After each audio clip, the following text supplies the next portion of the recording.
Supreme's founding member Mary Wilson died suddenly at age 76. Yet another legend lost. This afternoon, we are remembering this musical trailblazer with one of her longtime friends, legendary singer herself, Deon Warricke. It is so nice to see you again. And you as well, darling. Thank you for inviting me to be a part of it. And we're happy to see that you are looking beautiful and are as healthy as ever. Yes, I'm taking care of myself. Especially during these times, right? Especially, yes. So, talk to us a little bit about this friendship with Mary Wilson. How long were you guys friends? Oh, my goodness. You're going to age me now. Look, I age myself every day, so. No, we've been friends since the beginning of our careers. So we're talking well into the 50-year mark. And I remember very well touring with them, with the Supremes, hanging out as girlfriends do, you know, sharing the ups and downs. And the last thing that Mary and I did was in England, as a matter of fact. She, Roberta Flack, and myself. And we had the best time. I mean, we laughed aplenty. You know, it's the kind of gal Mary was. Yeah. Full of laughter, which is my MO. I love to laugh. So, you know, I remember her fondly. And it also must be nice, you know, to spend time with people who know exactly what you've been through, how you got there, you know, what it takes to stay there. Oh, yeah. There's got to be a shorthand. But it had to be a shorthand between you guys. Exactly. You know, we didn't have to say anything. We just look at each other, you know, oh, dear. You know, that kind of thing. No, she was a very, very special person and very special to me, as was her family, her children. You know, so in fact, I spoke to Casey this morning to see how she was faring. And she's hanging in there, as she says. You say Supremes to just about anyone that's black, especially black people of a certain age. And, you know, we all get a smile on our face and you immediately start feeling good. Yeah. I remember singing as a little girl, Stop in the Name of Love in a talent show. I think I got a picture somewhere with the big hair and, you know, because I like all little girls at the time wanted to be a Supreme. Of course. Yeah. Hey, talk to me a little bit about their impact on music and what it meant to have these three young black women so glamorous there entertaining us.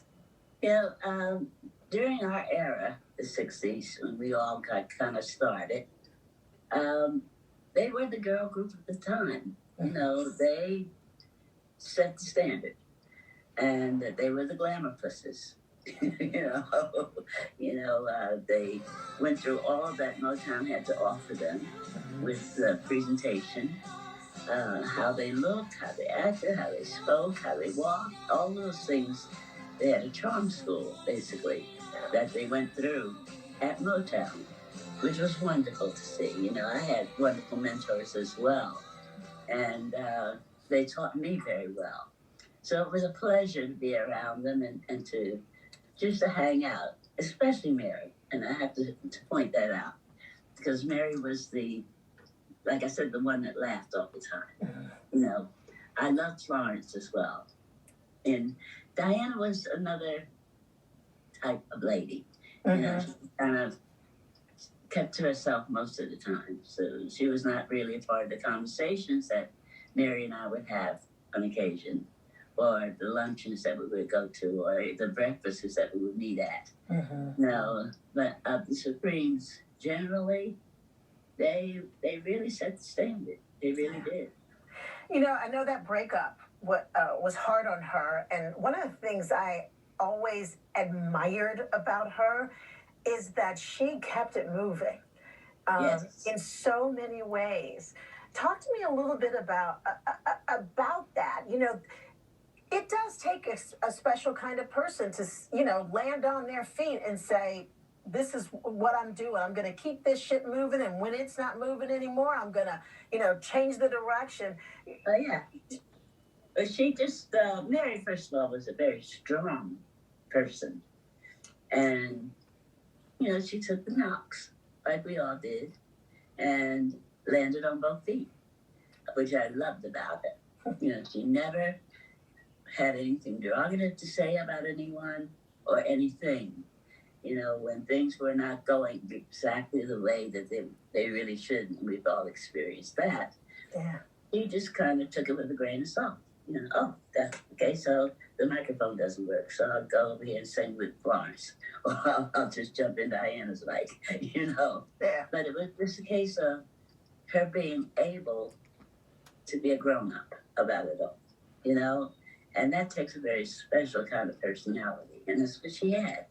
Yeah. She had that go after it, get to it, and stick to it, and that's right down to the very end of her life. She was doing exactly that. She was an innovator. She said, no, there's more to do. There's more to do. And she was going after whatever that more to do was. Yeah. I love the fact that, what was it, about a year or two ago, and she was on Dancing with the Stars. Yeah. You talked to her about that and why she decided she wanted to do that? Well, she thought, well, everybody else does it, why can't I? No, it was fun, and it was nice. She seemed like she had a great time doing it as well. She did. We talked about that, too.